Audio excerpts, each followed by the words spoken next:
7 तारीख को जो पहला केस आया था फजल हुसैन साहब का, उनको जीएमसी में रजौरी रेफ़र किया गया था और उनके बच्चों को भी।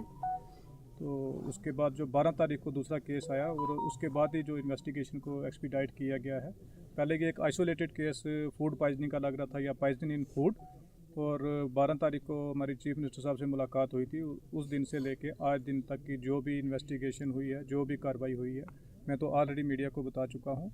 लेकिन जो हमारे प्रिंसिपल साहब जीएमसी रजौरी यहाँ पे मौजूद हैं, ये पूरे तरीके से आपको बताएंगे कि क्या क्या कहाँ से टीम आई है, क्या क्या टेस्ट हुए हैं और क्या क्या रिपोर्ट आई है, क्योंकि पब्लिक को अवेयर करना, क्योंकि हर तरफ से क्वेश्चन उठाए जा रहे हैं, पूछा जा रहा है। तो ये मेडिकल पॉइंट ऑफ व्यू से जो सारी जो ब्रीफिंग देंगे प्रिंसिपल साहब। जी सर बताएं। थैंक यू एमएलए साहब। आज यहाँ बुदाल विलेज में आप लोगों के बीच में एमएलए साहब के साथ बैठ के मैं एक चीज़ सबसे पहले क्लियर करना चाहता हूँ कि आप लोगों को डरने की ज़रूरत नहीं है। ये कोई इन्फेक्शन नहीं है, ये कोई ऐसी बीमारी नहीं है जो फैल सके एक दूसरे से। जो अभी तक हमारी रिपोर्ट्स आई हैं, ये मैं अपने बलबूते पे नहीं बोल रहा हूँ, ये जो हमारी रिपोर्ट्स कह रही हैं, ये अभी कोई इन्फेक्टिव चीज़ ऐसी कोई नहीं आई, तो आम पब्लिक को डरने की ज़रूरत नहीं। सेकंड ये बात बता रहा हूँ कि ये जो हमारी सरकार ने जब से ये केस आए, देखिए जब पहला केस आया, दूसरा आया, तो जैसे एमएलए साहब ने भी बताया कि ये फूड पॉइजनिंग लगा कि जैसे कोई फूड पॉइजन हो तो नॉर्मल उसको एज ए नॉर्मल लिया। लेकिन जब उनकी हालत बड़ी जल्दी से बिगड़ी तो हमने सीटी स्कैन, जो रजौरी मेडिकल कॉलेज में सीटी स्कैन किया, तो उनके दिमाग के अंदर सोजिश पाई गई। तो हमने फौरी तौर पे उनको एमआरआई और जो करने के लिए हमने जम्मू मेडिकल कॉलेज में रेफ़र किए।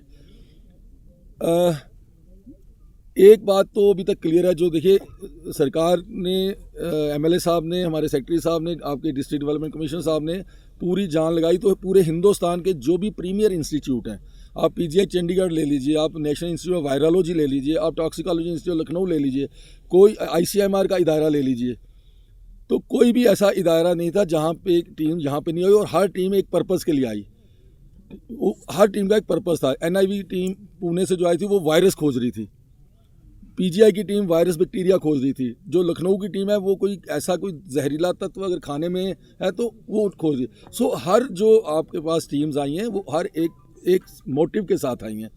मोटिव उनका बड़ा क्लियर था, हमारा लक्ष्य बड़ा क्लियर था कि हमें करना क्या और हम चाहते क्या हैं। अब जब ये तीसरी बार भी एपिसोड हुआ तो अभी तक पोजीशन काफ़ी कुछ क्लियर हो चुकी है हमारे मेडिकली। जो रिपोर्ट्स आई हैं, जैसे मैंने पहले बताया, कोई इसमें कोई वायरस नहीं है, कोई बैक्टीरिया नहीं है। जैसे कोविड के टाइम पे हुआ था तो एकदम ये फैल गया था, तो ये फैलने वाली बीमारी नहीं है। हाँ, कुछ रिपोर्ट्स में आया गया है कि उनके सैंपल्स में कुछ जहरीले तत्व पाए गए हैं, जिनको हम मेडिकली अपनी भाषा में बोलते हैं टॉक्सिन्स। और जो रिपोर्ट है उसमें पर्टिकुलरली ये लिखा है न्यूरोटॉक्सिन। तो मैं आपको आपकी भाषा में समझाऊँ, न्यूरोटॉक्सिन होता है जो हमारे नर्वस सिस्टम को डैमेज करता है, हमारे दिमाग को डैमेज करता है। तो जो हमारे इंसानी शरीर है, इसमें एक दिमाग ऐसा होता है, ये इंजन है आपकी गाड़ी का, रेल का इंजन है हमारा, तो ये पूरा हमारा शरीर को चलाता है। और इस जो इंजन में एक अलग अलग से प्लग सॉकेट होते हैं, और जो एक पॉइंट होता है जो हमारे हार्ट को चलाता है, और एक होता है जो हमारे लंग्स को चलाता है और हमारे लिम्स को चलाता है। तो ये देखने में पाया गया कि ये जो ब्रेन स्टेम होता है, जो दिमाग का वो हिस्सा है जो हमारे शरीर को चलाता है, वो डिस्ट्रॉय हो रहा है। जो हमारी सीटी स्कैन जो रजौरी में किए और जो एमआरआई जम्मू में हुए, उन सब में एक फाइंडिंग सारे केसेस में आई है, common finding in all cases, that is very very very important. एक जैसी फाइंडिंग, जितने भी लोग बेचारे नहीं रहे हमारे बीच में, एक जैसी फाइंडिंग, दैट मीन्स एक ही कोई ऐसा जहरीला तत्व हो सकता है या कोई ऐसी चीज़ है जो एक ही जगह जाके दिमाग के उस हिस्से को डिस्ट्रॉय कर रही है। और जब वो दिमाग का हिस्सा डिस्ट्रॉय हो रहा है तो वो हार्ट बंद हो जाता है, सांस बंद हो जाती है, बेहोशी हो जाती है, और बचाने में आदमी को बड़ा मुश्किल आता है।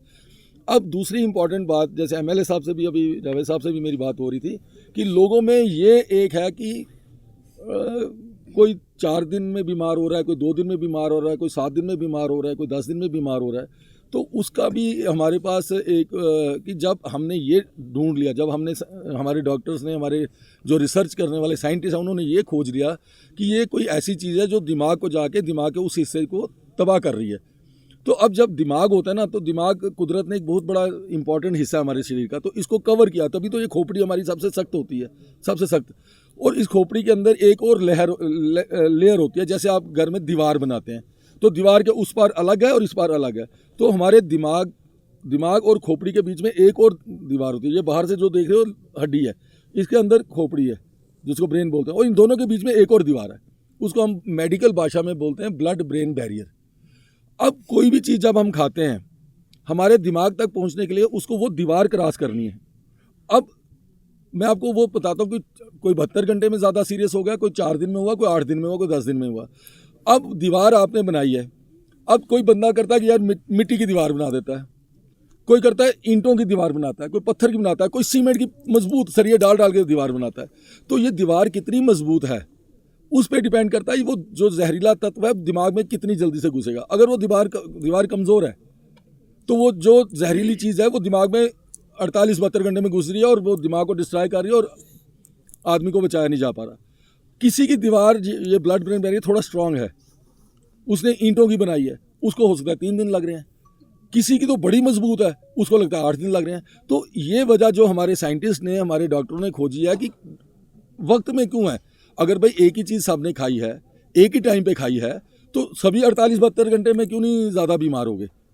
तो उसका भी रीज़न हमारे साइंटिस्ट ने खोज लिया, पता कर लिया कि ये जो भी एजेंट है, अभी हम एजेंट ही बोलेंगे इसको, जो भी एजेंट या टॉक्सिन है या जहरीली तत्व है वो दिमाग में जाता है, और जैसे वो दिमाग में घुसता है तो वो दिमाग के उस स्टेशन को तबाह कर देता है जिससे वो सिस्टम चलता है, और आदमी को रिवाइव करना इम्पॉसिबल। जब गाड़ी का इंजन ही फेल हो गया तो गाड़ी कैसे चलेगी, गाड़ी तो चल ही नहीं सकती।